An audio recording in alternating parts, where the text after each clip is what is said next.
Ya, ahí sí. ¿Se logra ver bien ahí, cierto? La pantalla, porque este es un sub nuevo y no sé lo que, si se ve o Sí, no se ve. se ve Ya, bien. ok. Ya. Vamos a ver hoy día lo que son los profetas mayores, ¿ya? ¿Qué son los profetas mayores? ¿Qué es un profeta? Eh, ¿Por qué? Porque cuando nosotros hablamos de profetas, eh, lamentablemente se ha extrapolado un poco lo que es la figura del profeta del Antiguo Testamento a muy similar a lo que sería el profeta del Nuevo Testamento, ¿ya? Hoy día se usa el término de profeta, se usa el término de estos hombres de Dios o mujeres de Dios en este caso, también hoy día a lo mejor, eh, como una especie de videntes hoy día, ¿ya? Una especie de videntes. Y cuando nosotros vemos la raíz del profeta o por qué nace el profeta en el Antiguo Testamento, tiene que ver precisamente con que el profeta tenía un mensaje de parte del Señor, ¿ya? Un mensaje de parte del Señor. Pero el profeta que tenían en el Antiguo Testamento no era un profeta que decía, no, Dios me está mostrando que te vaya a casar con ella, o Dios me está mostrando que te vaya a hacer esto, ¿ya? Entonces, ¿ya? Entonces, cuando nosotros hablamos de profeta, nos damos cuenta que primero el profeta tiene un mensaje de juicio en el Antiguo Testamento y tiene un mensaje de esperanza, ¿ya? Esos son mayormente los dos grandes mensajes, para que puedan ahí ir anotando. Hay un mensaje de juicio, ya, ya hay un mensaje de esperanza. Cuando Dios le hablaba a un profeta, anoten este término para que aprendan, eso se llamaba oráculo, oráculo. ¿Qué era el oráculo? El oráculo era cuando el profeta decía, vino a mí palabra del Señor. ¿Se acuerdan? ¿Han leído eso alguna vez? ¿Cierto? Se vino a mí palabra del Señor y me dijo lo siguiente, di esto, ¡pum! Oráculo. Entonces, los profetas del Antiguo Testamento, trabajaban con esos términos, juicio, restauración, esperanza, ¿cierto? Y trabajaban con oráculos. Por lo tanto, el profeta tenía un rol fundamental, porque el profeta era el que incomodaba a los reyes, el profeta era el que incomodaba a la nación, ¿ya? El profeta era, ¿cierto? Una especie de prácticamente exiliado, un hombre que estaba allí, eh, no era un hombre muy querido, porque a nadie le gusta que de repente digan, no sé, viene sobre usted, hermana, tanto, no voy a dar nombre para que viene juicio sobre su vida por esto. Si no se arrepiente de su pecado, va a venir juicio. O sea, esa era la figura del profeta. Yo creo que nadie quería tenerlo como amigo, ¿cierto? No sé si a usted le gustaría tener un amigo así. Por lo tanto, eran hombres que estaban constantemente un poco alejados de la sociedad, ¿ya? Entonces, ese era como el rol del profeta, antes de meternos en la materia. ¿Qué era un profeta? Era un hombre de Dios que anunciaba. ¿Cuál es el gran profeta del Antiguo Testamento? ¿Cuál es el gran profeta del Antiguo Testamento? Y es precisamente Elías. Elías fue el gran profeta del Antiguo Testamento, pero Elías no tiene libro, por hermano. No tiene libro, no aparece primera, o sea, primera de Elías, eso es Nuevo Testamento. No aparece el libro de Elías, por ejemplo, ¿cierto? Pero sí Isaías, Jeremías, Daniel y Ezequiel, que eran los grandes profetas o los profetas mayores. ¿Ya? ¿Por qué profetas mayores? Porque sus libros también son más extensos que los demás. ¿Ya? Ahí tenemos una razón de por qué mayores también. Y porque mayormente los profetas mayores profetizaban el reino del sur, ¿ya? Lo que era en ese tiempo la Judá, ¿ya? Con capital Jerusalén. Ahora, antes de entender lo que hacía un profeta, ¿se acuerdan que el reino se dividió? ¿Cierto? Estaba el reino dividido. Estaba Israel, Israel se formó con Moisés, bla, bla, bla, bla, cayeron, viajaron a Egipto 40 años, se dieron vuelta a la chaqueta, después no querían a Dios, querían un rey. Aparecieron en las historias con los reyes, las crónicas, ¿cierto? No las de Narnia, las crónicas que son las crónicas, y ahí en las crónicas aparece toda la historia de Israel. Y en esa historia el reino se divide, ¡pum! Aparece el reino del norte, ¿cierto? Con capital Israel del norte. ¿Cuál es la capital del rey de Israel del norte? ¿Alguien se acuerda? Punto para la prueba. Israel del Norte, la Jerusalén, capital. ¿Cuál? Jerusalén. No. Ah, Menos 5 puntos para la prueba. Israel del Norte, ¿se acuerdan? Capital. ¿A quiénes odiaban los judíos, hermano? ¿A quiénes detestaban los judíos? Samaria, Samaria, Samaria. Samaritano. Samaria. Samaria. Israel del Norte. Israel del Norte, el reino quedó dividido en dos partes y era Israel del Norte con capital Samaria. ¿Ya? Y en el otro lado, ahí sería punto para la prueba para Lucas, pero como no la dijo bien, no hay punto para la prueba. Ya sería Judá con su capital, Jerusalén. ¿Cierto? Jerusalén. Entonces, tenemos el reino dividido en ¿cuántas partes? Hágame con la mano. ¿Cuántas partes? Dos partes. Dos partes del reino. ¿Ya? Entonces, cuando ustedes piensen en la mente de Israel, tienen que pensar que Israel se dividió en dos partes. Ese Israel Dios guió, perdón, a través de Moisés, ya no existió con los profetas, ya estaba dividido en dos partes. ¿Ya? Por lo tanto, ¿qué es lo que pasa también? Que los profetas también se dividen en ¿cuántas partes entonces? En dos partes. Dos partes. Hay profetas que profetizan, valga la redundancia, para el sur, y hay profetas que profetizan entonces para el norte. ¿Ya? Entonces allí se comienzan a dividir los profetas, unos para el sur y otros para el norte. ¿Ya? Por lo tanto, desde ahí tenemos que partir, desde esa base. ¿Y cuál era el gran mensaje de los profetas, hermana Verónica? ¿Se acuerda? Recién lo dijimos. Jugo, no, juicio. juicio. Juicio, ¿cierto? El gran, si no se arrepienten de sus pecados, va a venir calamidad. Pum, pum, pum, pum. Si no se convierten y vuelven a la ley, ¿cierto? Van a venir el reino de acá, de Asiria, de todos lados, y van a destrozar toda la ciudad. Ese era el gran mensaje que tenían los profetas, ¿ya? Entonces, eh, eso era importante, era un juicio, ¿cierto? Ellos denunciaban el pecado, denunciaban a los pastores que, ¿cierto?, descuidaron a las ovejas, denunciaron a que los ricos oprimían a los pobres, descuidaron a los huérfanos, descuidaron a las viudas, ¿ya? Entonces, ese es el mensaje que tenemos allí, ¿ya? Ahora, si nosotros avanzamos, partimos, ¿cierto?, con el contexto histórico. El contexto histórico. Siempre, antes de estudiar algo, tenemos que entender el contexto, ¿cierto? En qué contexto se desarrollaron los profetas, ¿ya? ¿En qué contexto se desarrollaron estos profetas? ¿Qué pasaba? Porque algo tenía que pasar para que Dios levantara profetas, ¿cierto? La palabra profeta es Neví, ¿ya? Es Neví, Neví, anota ahí, Neví, N-E, B alta, I, o B mejor. Hoy día usan V y B, ¿cierto? La B, Neví, que eran aquellos que hablaban el nombre de alguien, el nombre de Dios en este caso, ¿ya? Entonces, el Neví era el que anunciaba este mensaje de juicio, denuncia y también un mensaje de esperanza. Ahora, entonces, en los profetas mayores eran cuatro. Ya tenemos a Isaías, ¿cierto? Isaías, Jeremías, Ezequiel y Daniel. ¿Cuántos profetas mayores tenemos entonces? Cuatro. Cuatro. ¿Por qué? Porque Lamentaciones es de quién? De Jeremías. ¿Ya? De Jeremías. Entonces, tenemos allí cuatro profetas mayores. ¿Ya? Tenemos a Isaías, a Jeremías, a Ezequiel y a Daniel.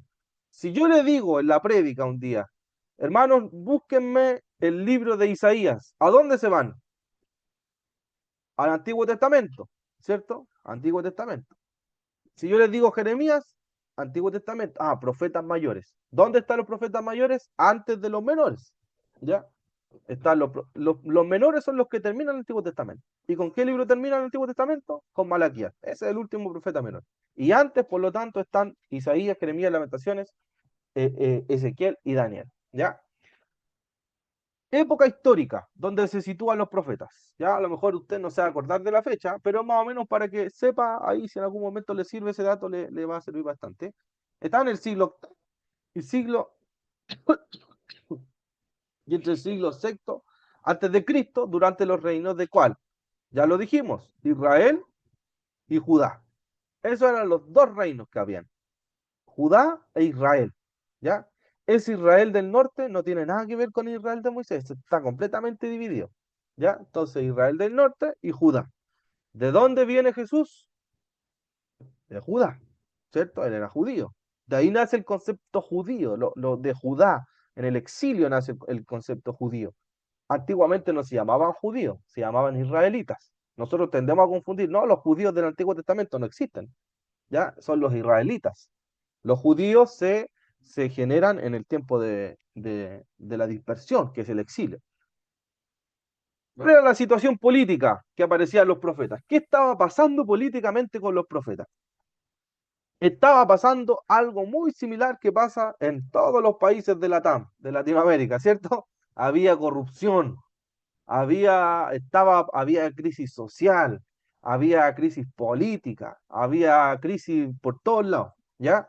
De todo ámbito había crisis, ¿ya? Por lo tanto, había una crisis política donde Asiria estaba a punto de invadir, ¿cierto? Israel del norte y caía del norte, y también estaba la destrucción de Jerusalén y el exilio de Babilonia, ¿ya? O sea, cae el norte y cae el sur.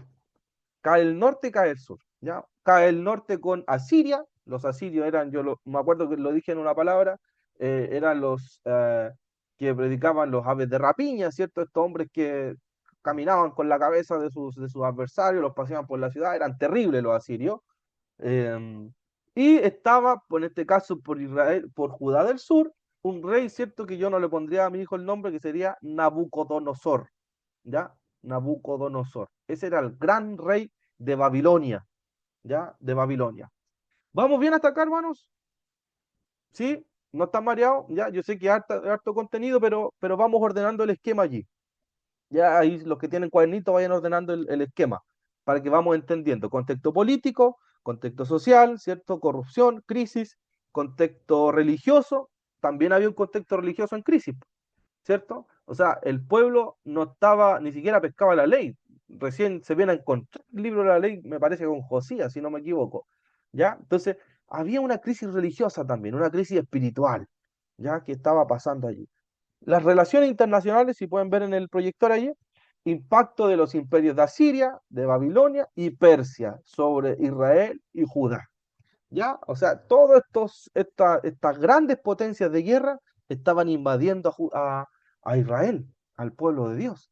Entonces, ¿cuál es la importancia del exilio babilónico? El exilio es como el evento clave en la narrativa profética, ¿ya? Es clave el exilio en la narrativa, perdón, profética, puesto que define gran parte del mensaje de qué? De juicio y restauración, ¿ya?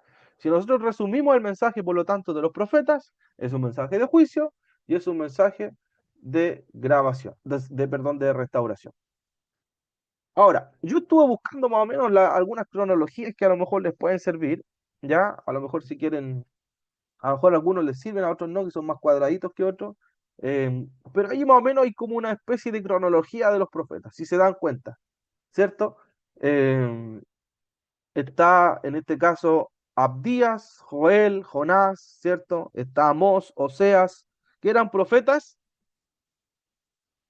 mayores o menores, Los de menores, abajo ¿cierto? menores. ¿Cierto? Menores. Ujú. Los amarillos menores y Mayor los menor. celestes son los profetas mayores, ¿ya? Entonces, si se dan cuenta, partimos desde el primer profeta hasta el último.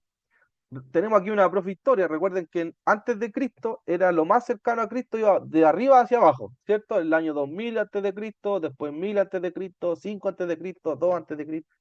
Entonces, el primero tenemos a Abdías como profeta menor, ¿cierto? En el 841 hasta llegar al último que es Malaquías. Entonces, si aquí se dan cuenta, no voy a probar cómo se usará el puntero aquí después. Se dan cuenta, está cierto, allí están los profetas metidos. Está Isaías como el primer profeta mayor, ¿cierto? Después tenemos a Jeremías, después tenemos a Ezequiel y Daniel. ¿Cuál es la particularidad que ustedes ven entre Ezequiel y Daniel y Jeremías? ¿Qué logran ver ahí? De estos tres.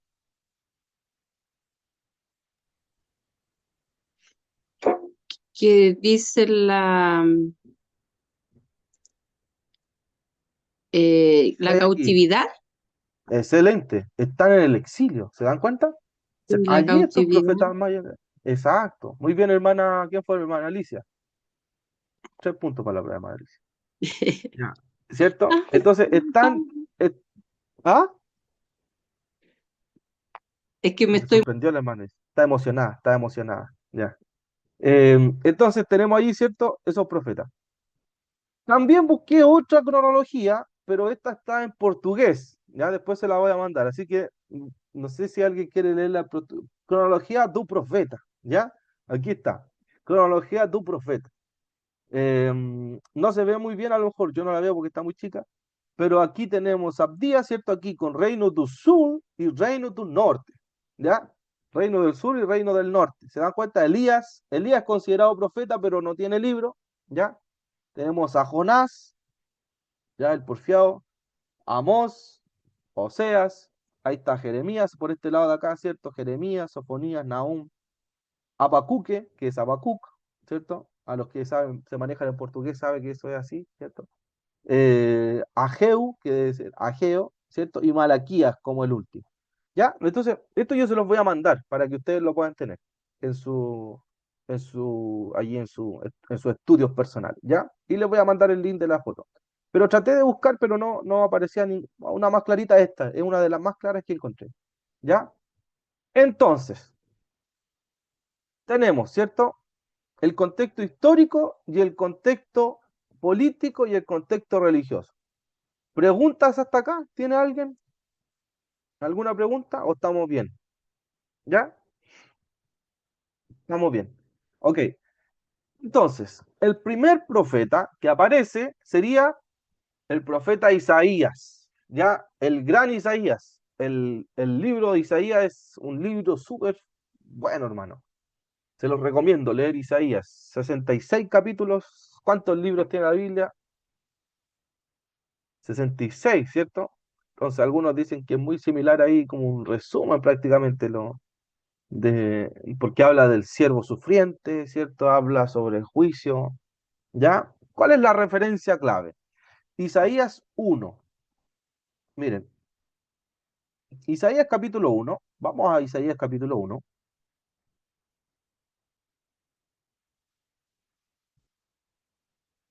Isaías capítulo 1. ¿Se ve la diapo o se ve la Biblia?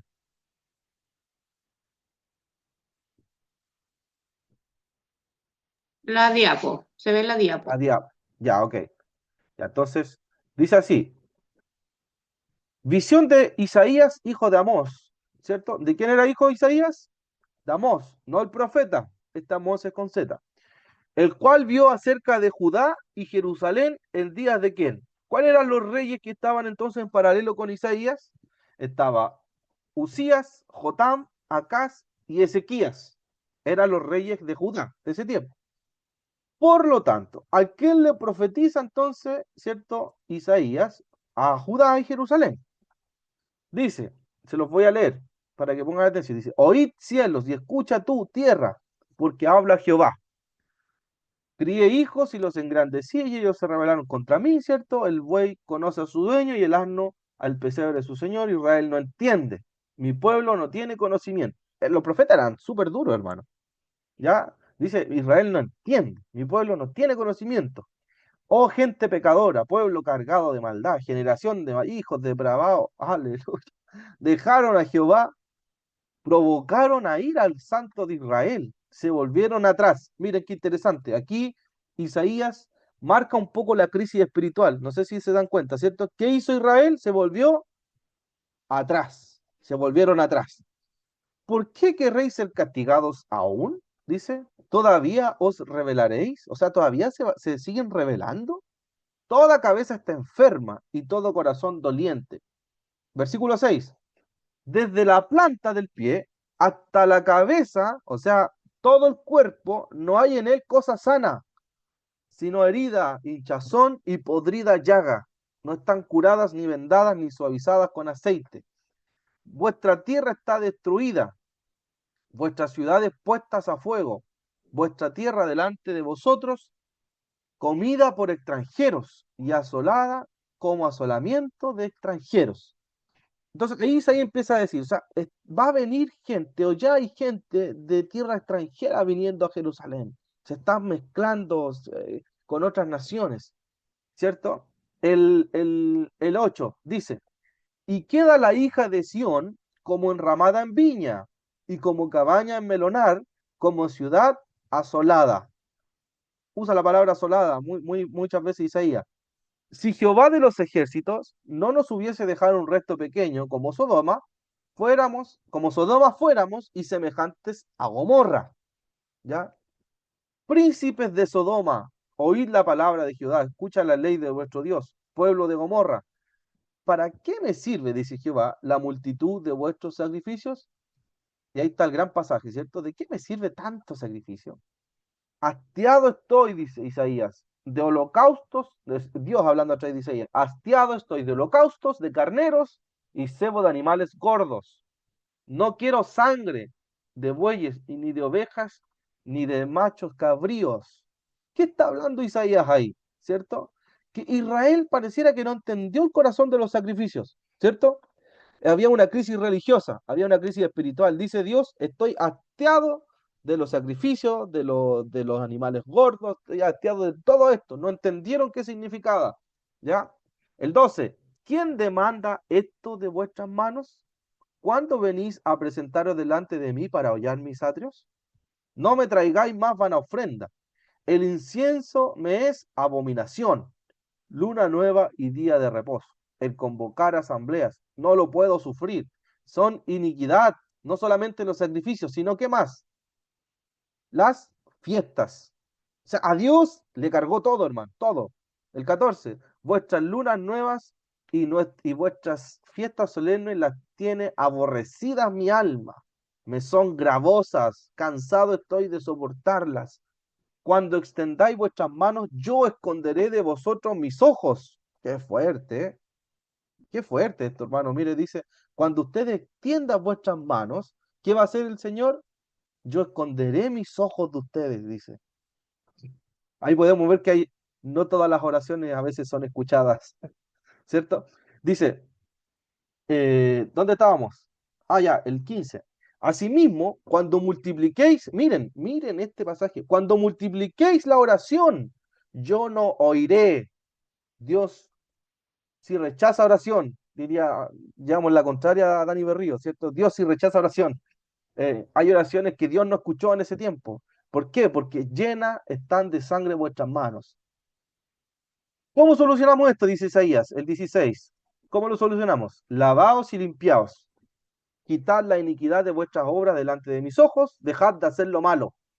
Aprendan a hacer el bien, busquen el juicio, rectitud, hagan justicia con el huérfano, amparen a la viuda. ¿Se dan cuenta de lo que hablábamos? ¿Cierto? Las viudas, los huérfanos lo habían descuidado.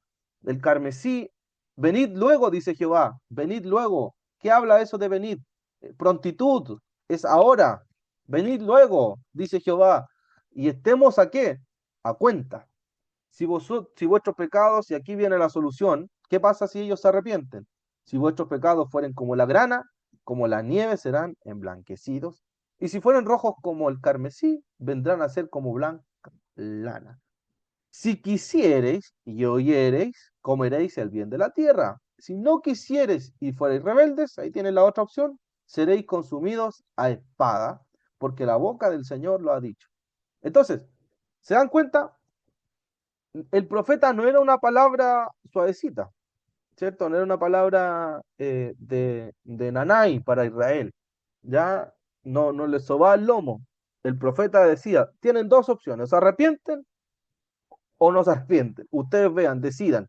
¿Ya? Entonces, ¿cuál es el contexto histórico? Lo vimos al tiro ahí, en el capítulo 1.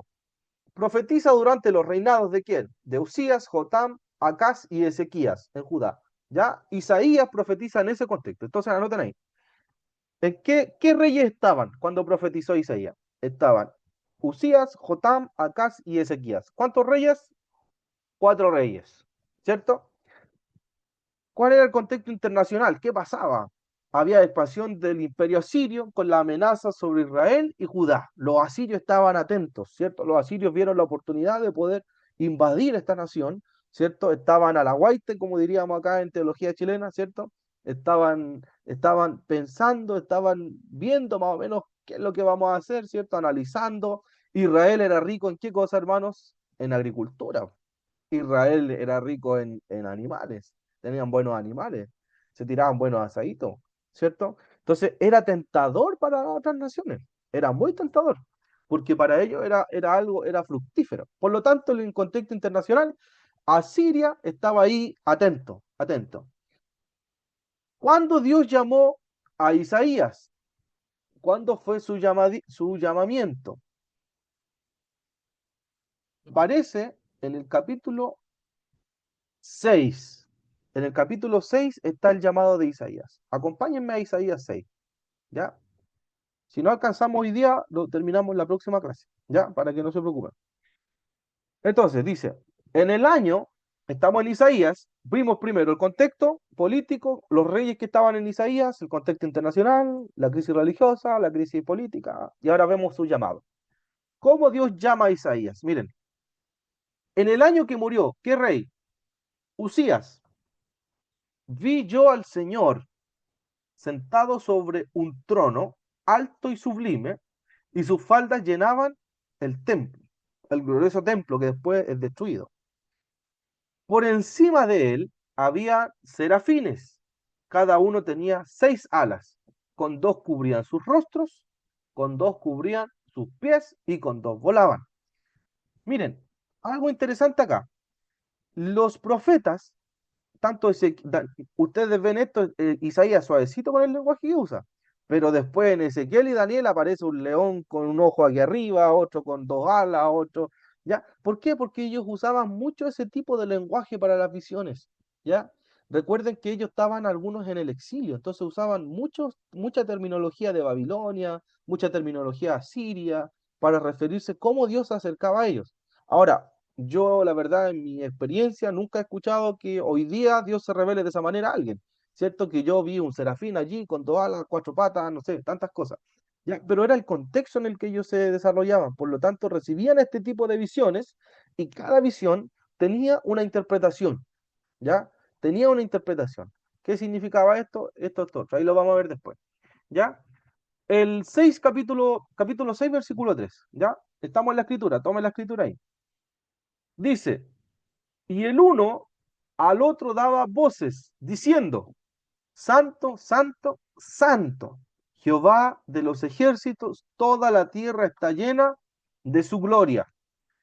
Y los quiciales de las puertas que hicieron se estremecieron con la voz del que clamaba, y la casa se llenó de humo. Entonces dije, ¿quién dijo? Isaías, ¿cierto? Entonces dije, Isaías, ay de mí, que soy muerto. O sea, ese nivel de visión, hermanos, podría haber dejado muerto a cualquiera, ¿cierto? Ay de mí que soy muerto, dice Isaías, porque siendo hombre inmundo de labios y habitando en medio de un pueblo que tiene labio inmundo, han visto mis ojos al Rey, Jehová de los ejércitos. Entonces, ¿qué nos da a entender nosotros? Que Isaías tiene un encuentro directo con Dios, ¿cierto? Un encuentro directo con Dios, ¿ya? De alguna manera, lo que hace Isaías es reconocer que era Dios el que estaba, ¿cierto?, allí con él. Era Dios el que estaba manifestándose con él, no era otra persona, no era otro personaje, ¿cierto? Por muy a lo mejor distorsionada que se viera, no, él reconoció a Dios. Eso se llama teofanía. Dios se manifestaba a través de teofanías, ¿ya? Ese es otro concepto importante. Las teofanías serán manifestaciones de parte de Dios, ¿cierto? Con todo este tipo de figuras, ¿ya? Teofanías. Entonces, y volvió hacia mí, el 6 y voló hacia mí uno de los serafines teniendo en su mano un carbón encendido. Todo esto en la teofanía. Tomado del altar con unas tenazas. Tomó un carbón el serafín con unas tenazas. Y voló, perdón, el 7. Y tocando con él sobre mi boca, he aquí que esto tocó tus labios y es quitada tu culpa y limpio tu pecado. El 8. Después oí la voz del Señor. Ya aquí ya Dios comienza a hablarle. Estamos en el llamado de Isaías. ¿A quién enviaré? Dice. ¿Y quién irá por nosotros? Entonces respondí yo, heme aquí, envíame a mí. De ahí nace la famosa canción, ¿cierto? Heme aquí, envíame a mí, dice Isaías. Y dijo, anda y di a este pueblo, oíd bien y no entendáis, ved por cierto, más no comprendéis. Engruesa el corazón de este pueblo y agrava sus oídos y ciega sus ojos para que no vea con sus ojos, ni oiga con sus oídos, ni su corazón entienda, ni se convierta y haya para él sanidad. Y yo dije, ¿hasta cuándo, Señor? ¿Cierto? ¿Y hasta cuándo voy a decir esto? Ese era el gran mensaje de Isaías. El gran mensaje de Isaías era el 9 y el 10. Ese es el corazón. ¿Ya? Y respondió el Señor, le respondió, hasta que las ciudades estén asoladas y sin morador. O sea, Dios le tiró el medio spoiler a Isaías. ¿Ya? Le dijo, ¿hasta cuándo? Hasta que las ciudades estén asoladas y sin morador. O sea, la catástrofe ya se venía. ¿Ya? Y el exilio era inminente. Y no haya hombre en las casas y la tierra esté hecha un desierto hasta que Jehová haya echado lejos a los hombres y multiplicado los lugares abandonados en medio de la tierra. Y si quedare aún en ella la 10ª parte, ésta volverá a ser destruida. Pero como el roble y la encina, que al ser cortados aún queda el tronco, así será el tronco, la simiente santa. ¿Ya? Entonces, estamos viendo a qué profeta, Isaías. No mezclar los nombres, estamos con Isaías. Referencia clave, Isaías 1 del 1 al 20, ¿ya? Ahí donde parte Isaías, el contexto histórico, ¿cierto? Están estos reyes, Usías, Jotam, Acaz y Ezequías. Vemos los asirios, están amenazando. El llamado profético, la visión que tiene de Dios en el templo, ¿cierto? ¿A quién enviaré? Dice Dios, le pregunta a Isaías. Isaías responde, heme aquí, envíame a mí. Y el Señor le dice, tienes que decir este mensaje. ¿Cómo está dividido el libro? ¿Ya? El libro está dividido prácticamente del 1 al 39, del capítulo 1 al 39, el juicio. ¿Ya? Ahí es puro juicio. Puede que haya alguna palabra de esperanza por aquí y por allá, pero es mayormente juicio. Del 40 al 66 tenemos esperanza. ¿Ya? Entonces, si nosotros lo dividimos en dos partes, sería juicio y esperanza. ¿Cierto? En Isaías 53, que es el gran mensaje conocido también, ¿cierto? La profecía del siervo sufriente, anunciando acerca del Mesías que iba a traer esperanza, ¿cierto? ¿Qué más? Relevancia. ¿Cuál es la relevancia de Isaías? ¿Qué es importante en Isaías? Que anuncia la venida del Mesías. Miren qué interesante. O sea, ahí está la esperanza de Israel. La esperanza no estaba en el contexto inmediato, parece. Estaba en el contexto que venía después, en que iba a venir un Mesías. Y el Mesías iba a traer liberación a su pueblo, ¿cierto? Porque su pueblo iba a ser esclavo por muchos años, ¿ya? Y la esperanza de la redención de Israel, con implicaciones para el Nuevo Testamento, ¿ya? Eso es más o menos el contexto y autoría de Isaías. Por lo tanto, ¿cuál es el mensaje central de Isaías? Es de juicio y esperanza. ¿Ya? Ese es el mensaje de Isaías. El juicio por un lado y después esperanza. ¿Cuál era el juicio? ¿Cuál era el gran tema? ¿Por qué Dios tenía que traer juicio sobre Israel o sobre Judá? Primero, por la idolatría, ¿cierto? Idolatría. ¿Qué es idolatría en ese contexto? ¿Quién me puede responder? En 30 segundos. Se fueron tras los dioses ajenos. ¿Ya? ¿Cierto? O sea, cambiaron a Dios por dioses extranjeros. Extranjeros. ¿Ya? Principalmente, habían algunos dioses que eran bien, bien conocidos. ¿Se acuerdan de Baal? Baal, ¿cierto? Algunos dioses que eran Recuerden que los persas, los babilonios, todas estas culturas que son de ese contexto tenían diferentes dioses y todos con estatuillas, estatuas, habían, eh, hacían diferentes monumentos, a diferencia del Dios de Israel que habitaba en el arca del pacto prácticamente para ellos, ¿ya? Y era un Dios que no se veía, que hablaba pero no estaba, no, ¿qué es lo que pasaba? Entonces, ese es el gran problema también que tenía Israel. Ya hubiéramos sabido que lo que hubiera hecho Aarón, por mano, ¿sí? ¿Cierto? Em, entonces, ese era el gran problema, cambiar a Dios por dioses ajenos. Listo. ¿Qué más? Injusticia social. Interesante esto. Isaías denunció la injusticia social, ¿cierto? Denunció la injusticia social, denunció la corrupción, denunció el desamparo a los huérfanos, el desamparo a las viudas, denunció incluso, mire, voy a buscar un pasaje, pero parece que me acuerdo, denunció que no había juicio justo cuando se dejaban, ¿cómo se llama esto? Sobornar a aquellos que impartían justicia. Eh, y pareciera que ese contexto hoy día también es así, por hermano. O sea, se dan cuenta que la corrupción ha estado en toda la historia. Pero la diferencia que los profetas tenían la gallardía de denunciar la corrupción. Hoy día yo veo pastores peleando con otros pastores en los púlpitos, hermano. Que este dijo este, que este dijo esto otro, que este habló acá.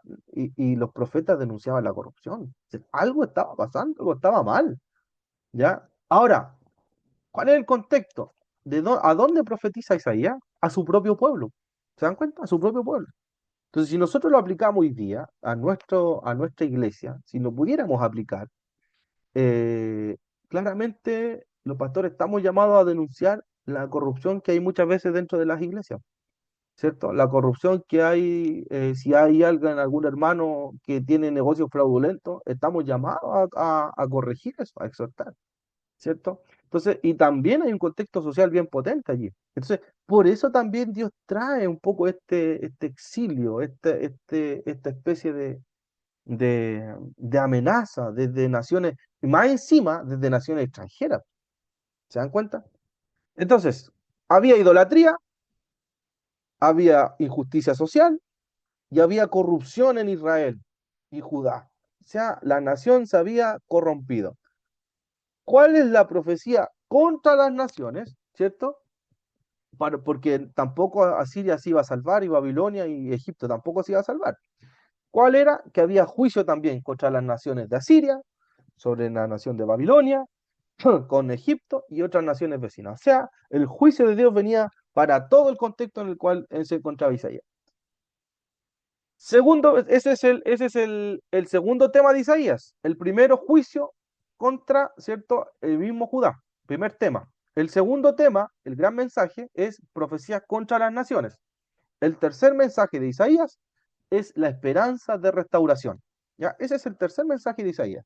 Esperanza de restauración. Del 40 al 66, incluyendo, se lo voy a leer lo que está en la diapo, incluyendo la liberación de Babilonia, el regreso del exilio y la promesa de un nuevo reino pero ¿bajo qué gobernante? El Mesías. ¿Ya? Bajo el Mesías. Entonces, a pesar de todo este juicio que venía sobre Judá, igual Dios tenía misericordia, igual tenía misericordia, igual decía, pero si hacen esto, si se arrepienten, si vuelven al Señor, si vuelven a mí, voy a traer cierto cielo nuevo, todo nuevo y vendrá el Mesías. ¿Ya? Y ahí aparece el cuarto mensaje de Isaías, la gran profecía del siervo sufriente, ¿ya? Que Isaías 53 proclama la redención de la humanidad a través del sufrimiento de Cristo. ¿Ya? Ahora, cortito, cuando nosotros vemos el contexto de Isaías y vemos la amenaza que venía de otras naciones, entonces, ¿qué tipo de salvador esperaba, por lo tanto, Judá? ¿Creen ustedes? Si la pasamos mal, sufrimos, ¿cierto? Nos exiliaron, nos quitaron nuestra tierra, estamos siempre bajo otra autoridad, ¿cierto? ¿Qué esperaba entonces Judá? ¿Qué tipo de Salvador esperaba? Diego, uno político que Ex- restableciera ese reino soñado, o sea, el reino de Israel, que lo estableciera. Exacto, ¿cierto? Eso es lo que esperaban ellos. O sea, si venimos siendo exiliados políticos, una especie de exiliados políticos, si nuestras murallas cayeron, si tenemos que pagar impuestos a Babilonia, tenemos que pagar impuestos a, a Siria, a los persas, pues después de Babilonia viene Persa con rey Ciro, después si tengo que pagarle impuestos a los griegos en el periodo del intertestamentario, y después tengo que pagarle impuestos a Roma más encima, o sea, mínimo que venga un rey que venga con espada, un rey que venga con todo y nos ayude en todo este proceso, ¿ya? Entonces, por eso fue tan chocante la llegada de Jesús de Nazaret, porque Jesús de Nazaret nace en un pesebre. Jesús de Nazaret viene de Belén, es Galileo. O sea, ¿algo bueno puede salir de Nazaret? Le preguntan, ¿algo bueno puede salir? Entonces, por eso que algunos pensaban que este Mesías que anunciaba Isaías era precisamente un Mesías político. Pero si nosotros vamos al 53, Isaías 53, vamos a Isaías 53, Isaías 53, yo les voy a compartir aquí la Biblia. Mire, dice, ¿quién ha creído nuestro anuncio y sobre quién se ha manifestado el brazo de Jehová? Subirá cual renuevo delante de él y como raíz de tierra seca, no hay parecer en él. O sea, no era, ese siervo iba a ser, no iba a ser muy bonito, ¿cierto? Pero no porque Jesús fuera feo, hermano. Tiene que ver con que las heridas que él iba a tener, cómo iba a quedar, ¿cierto? No iba a haber hermosura en él, con tantos golpes, tanta cosa. Ni hermosura le veremos, sin atractivo para que le deseemos. Despreciado y desechado entre los hombres, varón de dolores, experimentado ¿en qué? En quebranto, y como que escondimos de él el rostro, fue menospreciado y no lo estimamos.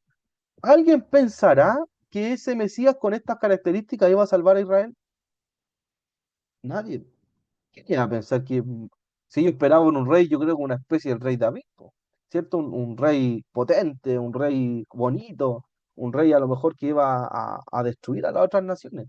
Pero Isaías profetiza sobre este rey, sobre este Mesías con estas características. Este es el mensaje del siervo sufriente. El 4 dice, ciertamente, y aquí viene lo hermoso, lo profético, podríamos ver, llevó él nuestras enfermedades y sufrió nuestros dolores, y nosotros le tuvimos por azotado, por herido de Dios y abatido. Mas él fue herido por nuestras rebeliones, molidos por nuestros pecados, el castigo de nuestra paz fue sobre él y por su llaga fuimos nosotros curados. El 6. Todos nosotros nos descarriamos como ovejas, cada cual se apartó por su camino, pero Jehová cargó en él el pecado de todos nosotros. Miren, aquí ya Isaías tenía claro que en Jesús iba a llevar nuestros pecados. Sí, aquí comienza a parecer ser la obra redentora de Cristo, ya, porque él lleva tus pecados, los lleva él, ya, él asume tu culpa. El 7. Angustiado él y afligido, no abrió su boca. Como cordero fue llevado ¿a dónde? Al matadero. Y como oveja delante de sus trasquiladores. Enmudeció y no abrió su boca. Por cárcel y por juicio fue quitado. Y su generación, ¿quién la contará? Porque fue cortado de la tierra de los vivientes y por la rebelión de mi pueblo fue herido. Y se dispuso con los impíos su sepultura, pero con los ricos fue en su muerte, aunque nunca hizo maldad ni hubo engaño en su boca. Santidad, ¿cierto? El 10. Con todo eso, miren qué fuerte, Jehová quiso quebrantándolo, quiso quebrantarlo. O sea, Dios quiso quebrantar al Mesías. Eso fue voluntad. Sujetándolo a padecimiento. Cuando haya puesto su vida en expiación por el pecado, recién ahí verá linaje y vivirá por largos días, y la voluntad de Jehová será en su mano prosperada. Verá el fruto de la aflicción de su alma, y quedará satisfecho. Por su conocimiento justificará mi siervo justo a muchos. Mire, otra teología importante, justificación. Y llevará las iniquidades por largos días. Perdón, y llevará las iniquidades de ellos. El 12. Por tanto, yo le daré parte con los grandes, y con los fuertes repartirá despojos. Aquí viene la exaltación del Mesías. Por cuanto derramó su vida hasta la muerte, y fue contado con los pecadores, habiendo él llevado el pecado por muchos, y orado por los transgresores. O sea, ese es todo el capítulo que leímos nosotros ahora, ¿cierto? Es el gran mensaje del Mesías, el siervo sufriente. ¿A qué está ligado esto? A Cristo, por supuesto. Entonces, Isaías, dicen algunos que es una especie de evangelio, porque Isaías no habla del pecado, Isaías no habla de la santidad del Mesías, Isaías no habla, incluso Isaías no habla que dice que él no abrió su boca, ¿cierto? ¿Le llamó algo la atención de este pasaje? Si usted lo relaciona con Cristo, ¿qué le llama la atención de lo que leímos? Dígalo nomás, suelte la lengua nomás, aquí por lo menos suéltela. Que es todo lo que le pasó a Cristo. Es todo, ¿cierto? Es una imagen completa del Mesías. Es él. Si uno ve la pasión de Cristo y lee Isaías, es lo mismo. Dice que como cordero fue llevado al matadero, no, él enmudeció su boca, no abrió su boca incluso, pero dice que no hallaremos hermosura en él. O sea, Isaías sabía incluso, Dios le había mostrado a Isaías incluso, ¿cierto? Lo que Jesús iba a pasar en su padecimiento. Y dice que Jehová lo quebrantó. O sea, la voluntad de Dios siempre fue que el Mesías padeciera, ¿cierto? Porque era la única forma de expiar el pecado. ¿Ya? Excelente. Entonces, volvamos a la diapo. Y esto estamos recién en Isaías, no, hermano, así que. Entonces, ¿cuál es Isaías? El mensaje central es de juicio y de esperanza. ¿Ya? Idolatría, injusticia, tanto, tanto. Profecía contra las naciones, esperanza de restauración, o sea, el pueblo iba a ser exiliado, pero había una esperanza de restauración, había una esperanza de volver, ¿ya? Al inicio. Y el gran mensaje del siervo sufriente. Isaías profetizó, Isaías profetizó durante un largo periodo que abarcó el reinado de varios reyes. Entonces, ¿qué vimos? Eran Usías, Jotam, Acaz y Ezequías. ¿Ya? Cuando usted lea, porque es interesante esto, porque cuando usted lea las crónicas o los reyes, y apareció el rey Usías, ¿usted qué va a decir al tiro? Ah, el profeta que andaba aquí metido, ¿cuál era? Isaías, ¿cierto? Si usted lee de Ezequías, ¿ya? Yo prediqué hace unos par de sábados de Ezequías, no sé si se acuerdan, ¿ya? Sobre el desánimo, cómo enfrentar el desánimo, y ahí aparece precisamente el rey Ezequías, ¿ya? Entonces, cuando estaba Ezequías, en paralelo estaba Isaías profetizando también, ¿ya? Entonces, eso es interesante porque vamos situando un poco el contexto, ¿ya? ¿Preguntas hasta acá o comentarios respecto a Isaías? ¿Alguna duda que le haya quedado? No vamos a abarcar todo el tema de las fechas hoy día porque hoy día no es relevante, no es muy relevante porque no se van a acordar, ¿ya? Pueden buscar, yo sé si quieren después lo vemos.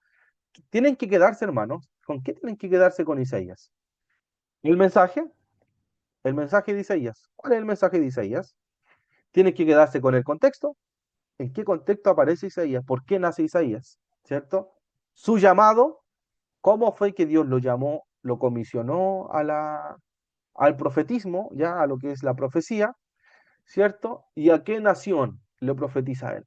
Son cuatro elementos que son interesantes que podamos entender, ¿ya? Y ver. Entonces, si no hay preguntas y comentarios, avanzamos. Después aparece Jeremías. Jeremías, Jeremías, Jeremías. El gran Jeremías, dicen algunos. Hay una película de Jeremías, no sé si la han visto. Sale este actor que, a ver, Patrick Dawson, no, no, a ver, ¿existe ese actor o no? El que sale en Grey's Anatomy, que era como el que sale también en la de la Encantada, parece. Este actor que es bien conocido. ¿Ya? ¿Se acuerdan o no? Oh, ¿cómo se llama ese actor? El que sale en esa. Ya, pero ustedes después búsquenlo. Busquen el Grey's Anatomy, busquen ese actor, el actor principal, y ese actor hace la película de Jeremías. Y esa película de Jeremías está en YouTube, hermanos. Si ustedes la pueden ver, sería ideal. ¿Saben por qué yo la vi? Y está muy cercana a lo que pasó Jeremías, aunque no lo crean. Y un actor así de renombre que haya hecho esa película realmente me llamó la atención. Em, a ver, déjenme buscarla. Se la voy a dejar ahí para que la puedan ver. El actor se llama Patrick Dempsey. Patrick Dempsey. Ya, él es el que sale en esa película y hace como Jeremías. Así que si la quieren ver, van a aprender también. Entonces, contexto histórico y autoría de Jeremías. Referencias. Clave. ¿Cuál es la clave? Jeremías 1 del 1 al 10. Vamos a la escritura nuevamente. Jeremías, capítulo 1. Jeremías. Vimos Isaías, ¿cierto? Y ahora vamos con Jeremías. Dice así. ¿Quién lo puede leer? ¿Está la Isi por ahí o no? Ya Isi, lea usted. ¿Está la Isi por ahí? El 1, 1, 10, 1, del 1 al 10. Del 1, del 1 en adelante. Sí, del 1 en adelante, Ya. hasta el 10 que salió. ¿Hasta el 10? Sí, lee. Dale nomás, yo le digo stop. Ya.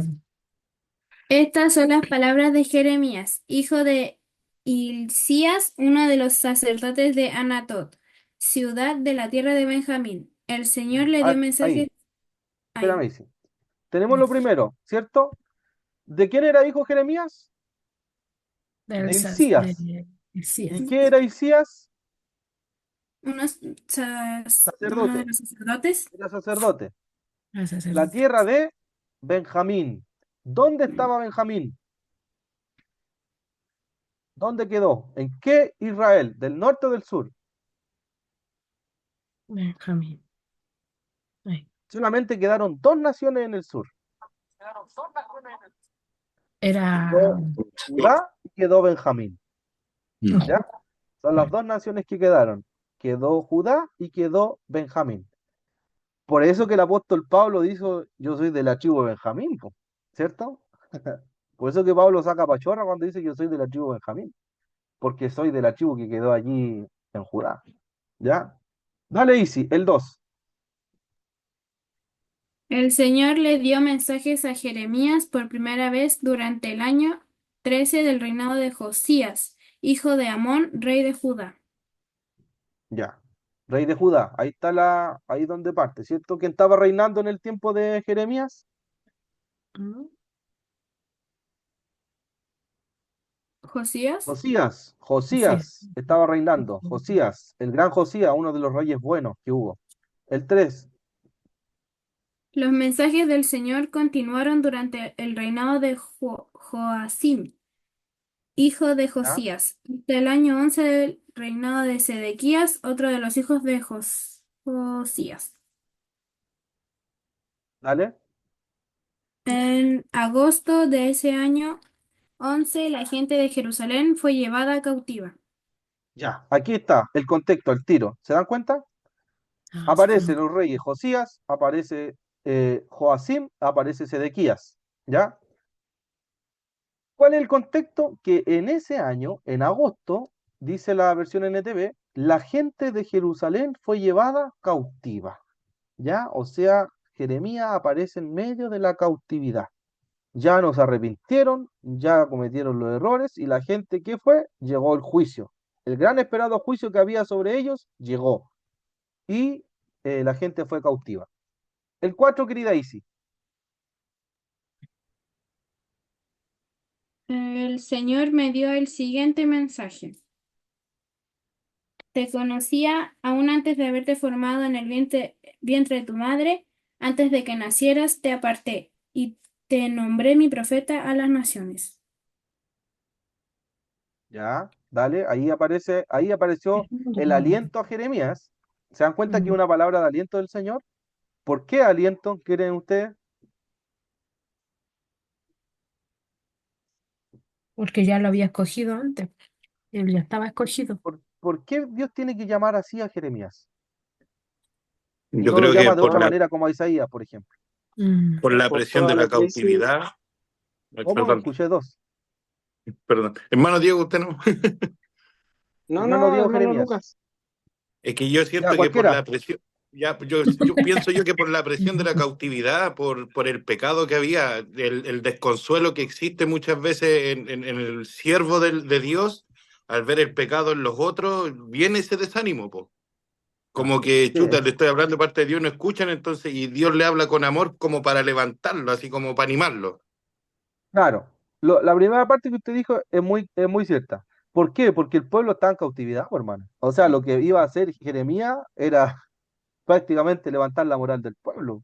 Prácticamente lo que se venía era duro. O sea, cuando Dios le dice, antes que naciera, yo te aparté y te nombré mi profeta a las naciones, le estaba dando un agasajo a Jeremías, ¿cierto? Eh, y el 6, y sí. Sí, mami. Oh soberano Señor, respondí, no puedo hablar por ti, soy demasiado joven. Mm, la acusa del llamado. ¿Y qué le dice el Señor? No digas soy demasiado joven, me contestó el Señor, porque debes ir donde quiera que te mande y decir todo lo que te diga. Dale nomás, El 8. dale nomás, sí. No le tengas miedo a la gente, porque estaré contigo y te protegeré. Yo, el Señor, he hablado. Ya. Está ahí, ¿cierto? Entonces, aquí está el llamado de Jeremías, ¿cierto? El Señor dice, habla solamente lo que yo te diga, ¿ya? Lo que el Señor, ellos repetían casi textual lo que el Señor les decía, ¿ya? No eran sentimientos ni emociones. Yo siento que el Señor me está diciendo, no, esto me dice el Señor.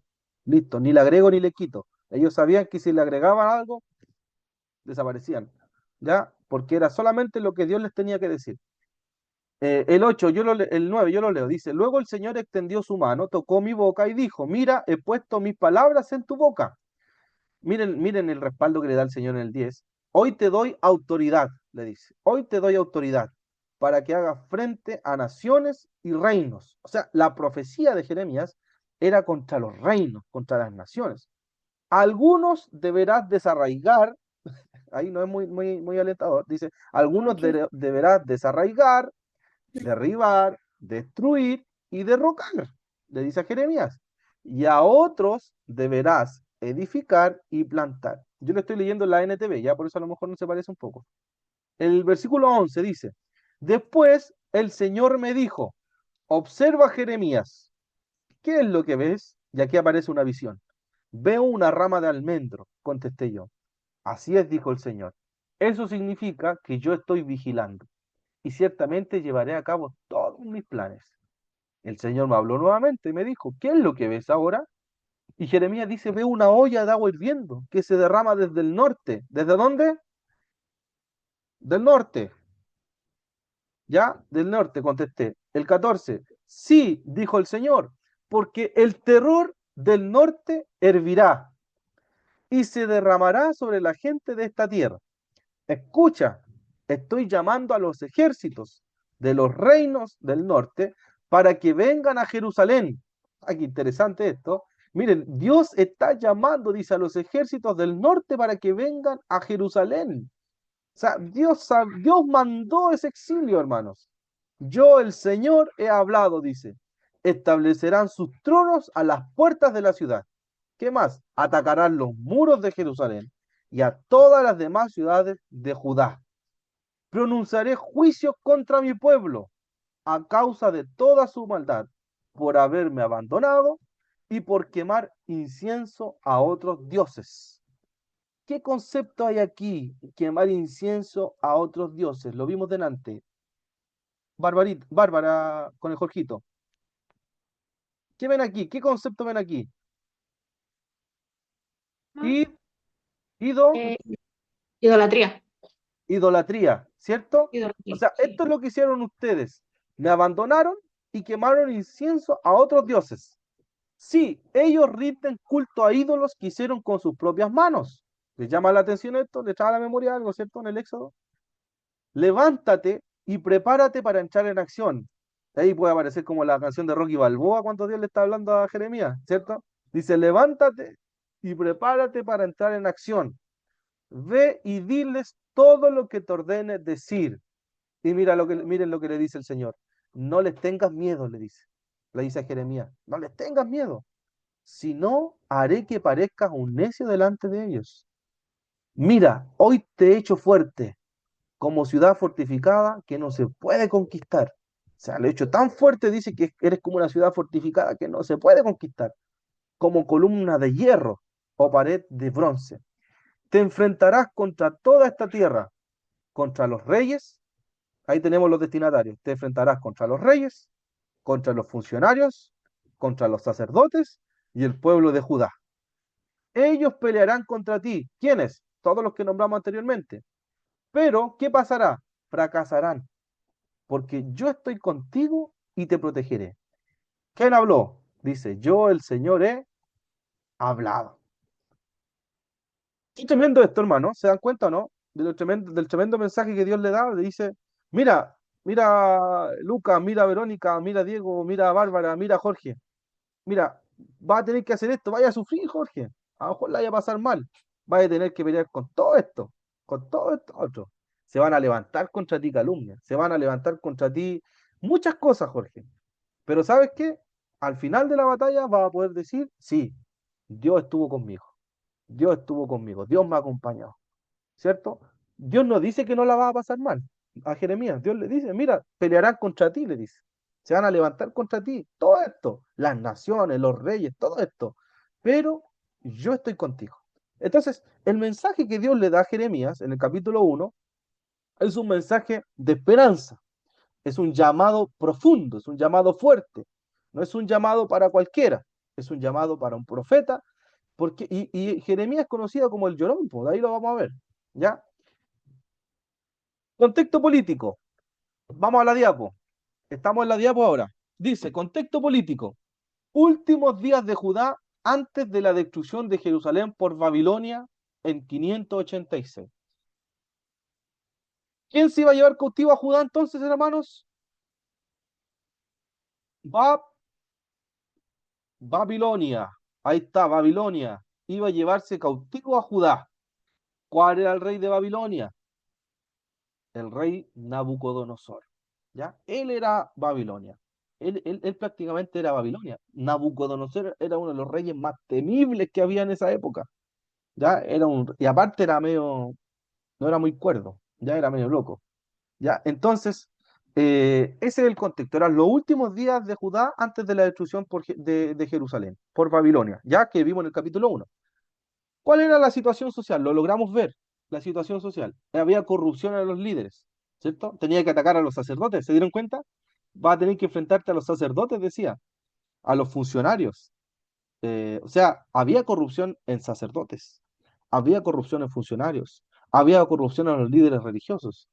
Ya, decadencia espiritual, nuevamente, hicieron inciensos a otros dioses. O sea, idolatraron a otros dioses. Y Israel, Judá, había hecho alianzas peligrosas ¿con quién? Con Egipto y con Babilonia. ¿Ya? ¿Cuál es el llamado de Jeremías? Lo vimos.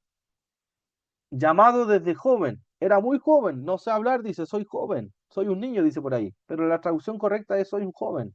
¿Cierto? No tengo edad madura para hablar. ¿Cómo voy a hacerlo? Por eso es conocido como el profeta llorón por su profundo sufrimiento al ver la caída de su nación. Miren, el libro de Lamentaciones de Jeremías es terrible, ¿no? Si ustedes lo han podido leer, a lo mejor es terrible.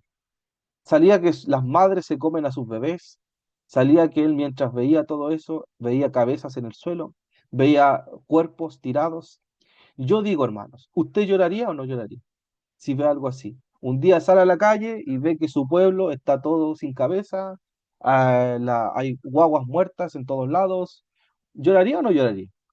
Yo creo que la gran mayoría lloraría. Entonces decirle profeta llorón a Jeremías es un poquito de arrogante, porque todo lo que vivió Jeremías, todo lo que le tocó ver y todo lo que le tocó anunciar, eh, está como para decirle llorón. Yo creo que uno no sé si ni siquiera uno hubiera aceptado el llamado de parte de Dios, ¿cierto? De haber decidido, sí, Señor, ya. Luquita, usted parece que vio una mano levantada, pero no. Ya, Sí, levanta eso. pastor, que el otro día estaba viendo acerca así como de los reyes más despiadados de la historia, a lo largo de la historia, y el rey Nabucodonosor y el rey Ciro de Persa fueron los más despiadados que pudieran haber. Así como, por Sí, ejemplo, sí. mostraban como en el estudio, en el reportaje, que hacían que los animales de ellos pasaran por encima de los bebés, de la Mm. gente, y por ejemplo, no sé, pues, hacían ritual y cosas así, pero extremadamente brutales o sea, y dando a entender que, por Con ejemplo, sus las cosas que hoy víctimas. día nosotros vemos, claro, que las cosas que Mm. nosotros vemos hoy día en las guerras, no sé, una taza de leche comparado con las cosas. De hecho, ocupaban hasta los cuerpos así como fertilizantes para las tierras y cosas así, ¿no? Así, súper brutal todo. Eran maquiavélicos, ¿cierto? Sí. Sí, de hecho, Ciro, y de hecho, lamentablemente para Judá después de Babilonia vino Persia, entonces era el rey Persia, el rey Ciro, el que también después tomó el control Ahora Dios usó a Ciro, después lo vamos a ver, ¿cierto? Cómo Dios puede usar a un hombre así, ¿ya? Pero es interesante lo que dice Lucas, o sea, se enfrentaba Judá al rey más temible de la época, el rey Nabucodonosor, ¿ya? El llamado de Jeremías lo vimos, escritura y estructura. El libro es una mezcla de oráculos proféticos. ¿Qué es un oráculo profético?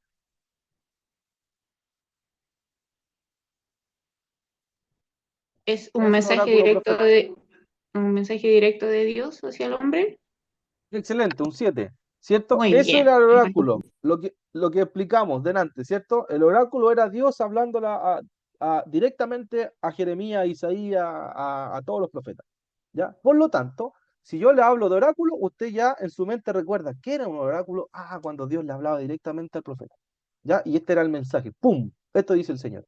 Entonces, es una mezcla de oráculos proféticos, poesía, hay especie de poesía también, hay narración histórica, hay historia, hay reyes, hay fechas, hay contexto político, social, ¿ya? Baruch era su escriba, ¿ya?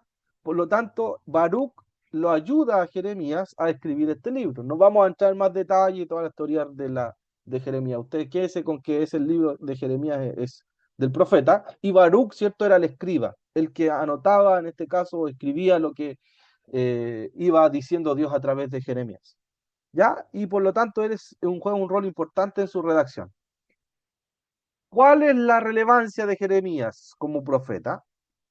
Que fue testigo de la mayor catástrofe para Judá y anticipa la destrucción de Jerusalén, ¿ya? Esa fue la relevancia de Jeremías. Jeremías fue el testigo clave de la gran catástrofe que pasó aquí. ¿Por qué fue el testigo clave, hermanos? Porque Daniel, el otro profeta mayor, ya estaba, a él se lo llevaron a Babilonia. Él nació en Babilonia, prácticamente se crió en Babilonia. Daniel, él se crió con, cierto, aparece con Nabucodonosor. En cambio, Jeremías fue un testigo mayor allí de lo que pasó, vio la destrucción en sí mismo. ¿Ya? Entonces, por el tiempo, vamos a dejar hasta aquí, para que después pasemos a Daniel y Ezequiel. Se nos pasó rápido, son 10 para 10 ya, imagínense. Entonces, eh, ¿entendemos algunas cosas? ¿Entendemos algunas cositas? ¿Vamos entendiendo o se hace muy enredado la clase? ¿No? ¿Ya? ¿Algún comentario, consulta, dudas respecto a lo que hayamos visto para que podamos ir cerrando? ¿Algún comentario? ¿Les parece o no les parece interesante? Hermano Lucas. Pastor, una pregunta. ¿Por qué a Elías no le hicieron así como un libro aparte, así como los profetas, los otros? ¿Por qué? ¿O se tomó la decisión de dejarlo dentro de los libros de los otros, Samuel, Reyes, cosas así? Ujú. Hermano Diego, ¿usted quería responder o preguntar? No, no, responda usted, pastor, y yo voy a dar una ayudita para entender Dile todo nomás, este contexto. póngale nomás, ayúdenos. Ya, una de las cosas importantes que hay que tener en cuenta de Me estos, está mareando, hermano Diego. Quédese quieto un rato ahí. Ahí sí, ya, de ahí sí, y estos ahora sí. profetas es lo tremendo, y sobre todo para Jeremías, lo tremendo que fue el exilio. Pero contextualicemos esta situación en Deuteronomio 27, de capítulo 27 y 30. ¿Y qué se encuentra ahí? Las bendiciones y maldiciones de seguir la ley, la palabra, eh, la ley judía o la Torá. Y ahí relata muchas cosas que estos profetas nos dicen que ocurrieron al pueblo por alejarse. Tenemos que entender que lo principal aquí, todo este desorden que hubo en la nación de Israel, la división y todo eso, es a causa de que se alejaron de la ley de Dios. La idolatría, después cayeron en un sentido de justicia social sin precedentes. Entonces, un buen ayuda como piso para entender por qué fue tan doloroso y tan profundo esto es leer Deuteronomio 27 al capítulo 30, que ahí salen las bendiciones de aquel que se mantiene fiel al pacto y a la ley mosaica, y aquel que, siendo judío, rechaza la ley y empieza a actuar por su cuenta. Y eso ocurrió en el pueblo judío. Rechazaron la ley y se desviaron totalmente de todo el sentido que tenía la ley para el pueblo. Excelente, muy buen aporte. Excelente, Dieguito. Y respondiendo un poco a su pregunta, Lucas, hay que entender algunas cositas. Primero, que Elías no tiene un libro como Isaías, Jeremías u otros profetas, porque el papel de Elías era principalmente un profeta activo, era un profeta más de acción. ¿Ya? A diferencia, y no era un escritor de profecía, en este caso Isaías o en este caso Jeremías tiene la bendición que él tenía un escriba, ¿cierto? Un escriba que era Baruch, que le ayudaba con el tema de la narrativa, ¿ya? Y el ministerio de Elías es registrado por otros, ¿ya? En este caso en Primera y Segunda de Reyes, y donde él, ¿cierto?, confrontó la idolatría, guió al pueblo, la fidelidad a Dios, ¿cierto?, es conocido por sus actos milagrosos, y más que por un mensaje profético, mire, esto es importante, prolongado. Los ministerios de Isaías, Jeremías, duraron muchos años de profecías, fueron muchos años. Recuerden, ¿cómo murió Elías? No murió, ¿cierto? Fue No, llevado al pues fue cielo. llevado al cielo. Claro, entonces, a diferencia de estos profetas, que estos profetas sí tuvieron un ministerio profético extenso, ¿ya? Entonces, por otro lado, profetas como Isaías, Jeremías o Ezequiel también recibieron extensas revelaciones de Dios, que fueron registradas en libros proféticos porque tenían enseñanzas, tenían advertencias, tenían visiones, muchas veces con eventos futuros, ¿cierto? Y estos libros fueron usados también para las generaciones posteriores. Por eso que forman parte, en este caso, de los libros proféticos. O sea, en resumen, como para ir acercando un poquito más, ¿cierto? Elías fue un profeta de acción, mientras que los otros profetas, tanto Isaías o Jeremías, tuvieron un ministerio más enfocado en transmitir el mensaje de parte de Dios. En este caso también, por ejemplo, está Natán, ¿cierto? Había otro, Eliú, también hay otros profetas pero que no fueron ministerios tan extensos, ¿ya? Eso podría ser. Hermana Verónica, usted quería preguntar algo o comentar algo, parece. No, te quería preguntar que si acaso todos los reinados que estaban antiguamente tenían, o sea, en el Antiguo Testamento tenían profetas, todos los reinados tenían profetas. Si todos los reinados tenían profetas. Usted dice si Tenían lo... profeta en los pueblos, pues, en los pueblos. Ya. Todos tenían un profeta en los reinados que hubieron. Miren, me parece que no todos, no todos. No Lo que todos. sí habían escuelas de profetas, ¿ya? Habían escuelas de profetas. Ellos ejercían el tema del profetismo. El profetismo era algo que estaba bien desarrollado en ese contexto, ¿ya? Pero no todos los reinados en la historia bíblica de Israel y de Judá tenían profetas asociados directamente. Pero mayormente los reyes más importantes contaron con la presencia de los profetas como voceros de Dios. Reyes importantes como Josías, Ezequías, ¿cierto? David, por ejemplo, tenía a Natán, si bien no escribió, pero Natán era el que confrontó a David. Elías era, en este caso, Elías confrontó al rey, ¿cómo se llama este rey? Al rey Acab, por ejemplo, al rey Acab. ¿Qué más? Teníamos a Isaías, que es cierto, él sirvió a diferentes reyes como Usías, Jotam, Jeremías, pero en algunos periodos de la historia de Israel no se menciona la existencia de profetas activos, ¿ya?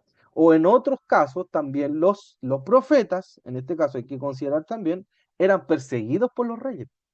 ¿Se dan cuenta? Los reyes perseguían a los profetas, porque los profetas tenían un mensaje de confrontar.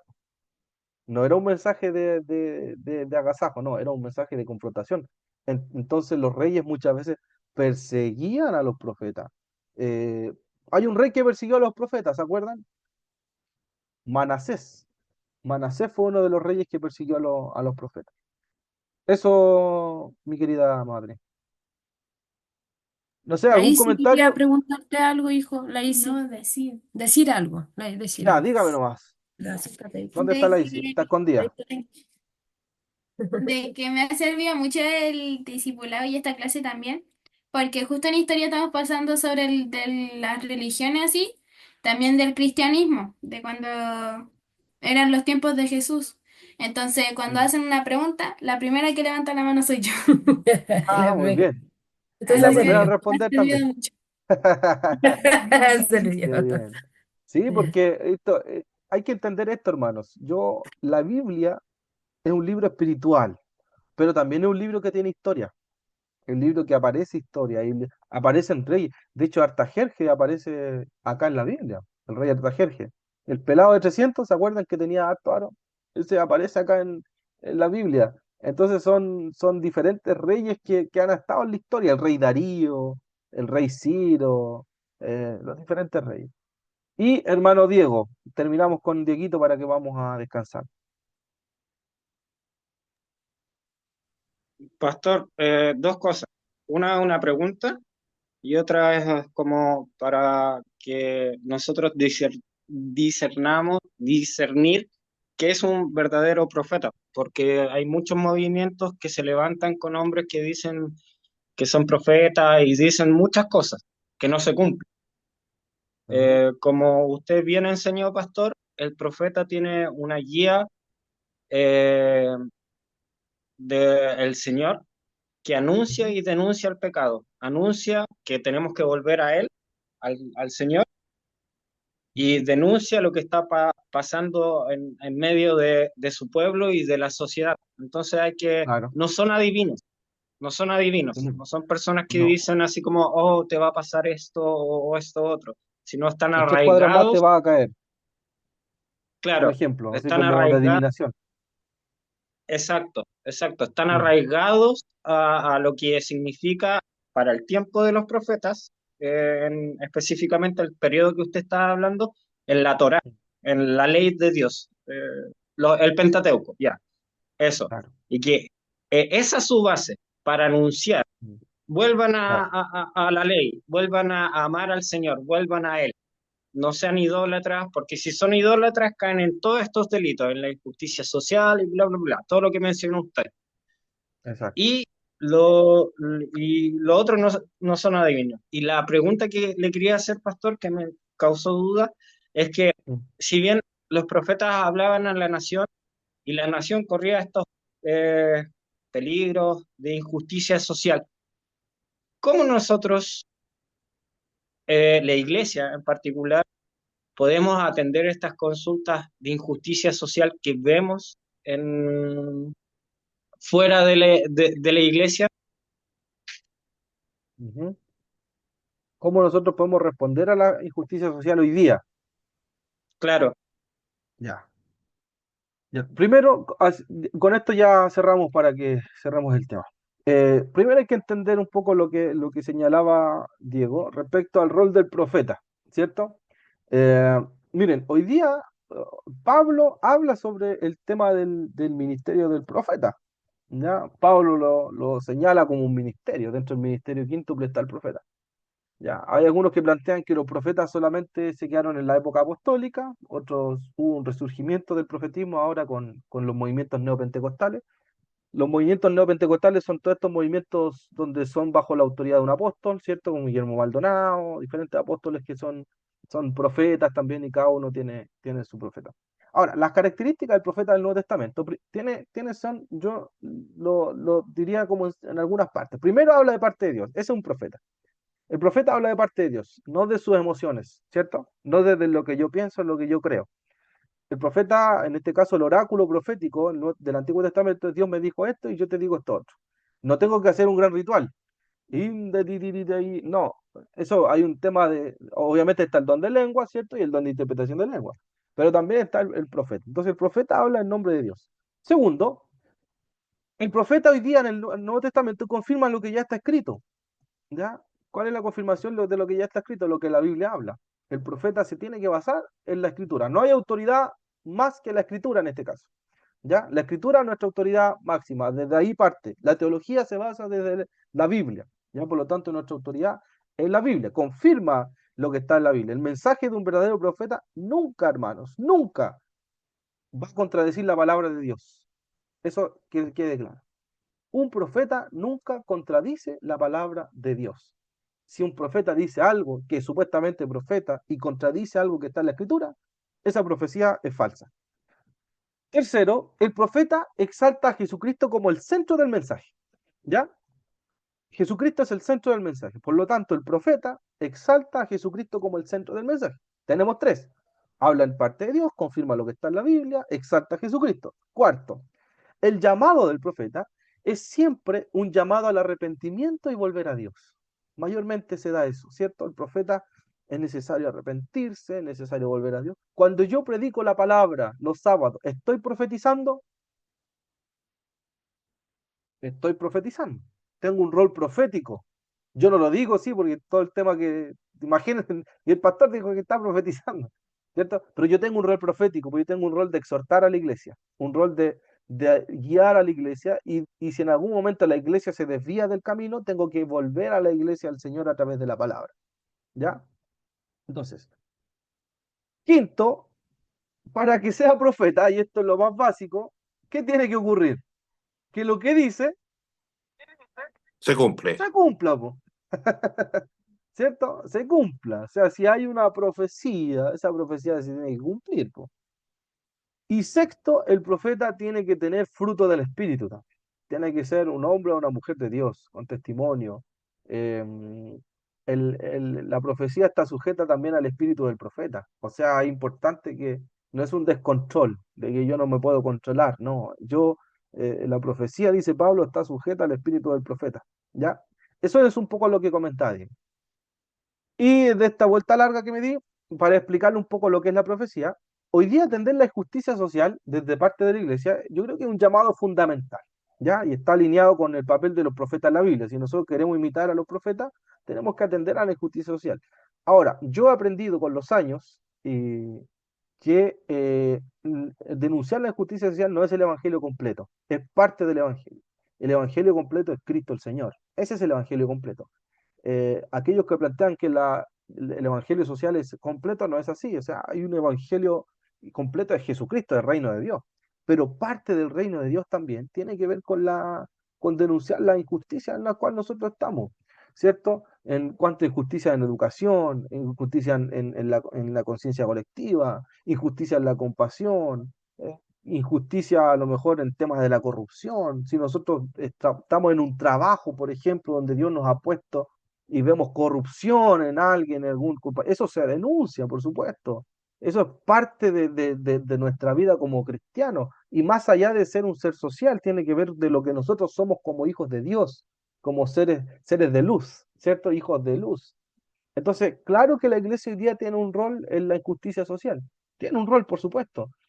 No nos podemos quedar ajenos a la corrupción de los jueces, a la corrupción que hay en educación, corrupción que hay en diferentes estamentos. ¿Podemos hacer algo? Podemos hacer algo. Hay muchas iglesias hoy día que tienen fundaciones. Nosotros estamos ya armando la fundación con la iglesia y queda muy poquito para que se concrete. Entonces, ¿cuál es el rol social de la iglesia? ¿Cierto? Atender a los huérfanos, atender al desamparado, atender a las viudas. Pero siempre nosotros partimos, ¿cierto? Desde la base, desde los nuestros, desde dentro hacia afuera. ¿Ya? Por ejemplo, no descuidar a las viudas. Es un rol que es muy importante. No descuidar a los adultos mayores de la iglesia, no descuidar a los enfermos, ¿cierto? Y de ahí extenderlo hacia afuera. Entonces, el rol social de la iglesia es importante. Yo creo que es muy importante hoy día tener ese rol desde la educación. En los lugares donde Dios los ha puesto a ustedes, ustedes tienen un rol importante allí. Aquí hay profesores, aquí hay directores, aquí hay inspectores, aquí hay trabajadores del comercio, del retail, hay de todo tipo de trabajadores. Entonces, cada uno de alguna manera tiene que combatir ese tipo de corrupción desde su testimonio y también desde no empatizar con esos temas de corrupción. Entonces, yo creo que el tema es muy amplio, muy amplio. Hay un autor que es René Padilla, que falleció hace un tiempo atrás. Él escribía un poco sobre el Evangelio que es integral, ¿cierto? Yo hablaba con los pastores, y con esto cierro ya para que estoy como pastor, ¿cierto? Con esto termino. Eh, Sobre el tema de cómo yo puedo atender a alguien, por ejemplo, predicarle de Cristo, si yo le estoy predicando de Cristo, pero le cena la guata porque la tiene vacía. ¿Qué hago primero? ¿Cómo me va a poner atención alguien si no ha comido en días? ¿Cierto? Entonces, ahí surge un poco este dilema ético, ¿cierto? ¿Qué hacemos?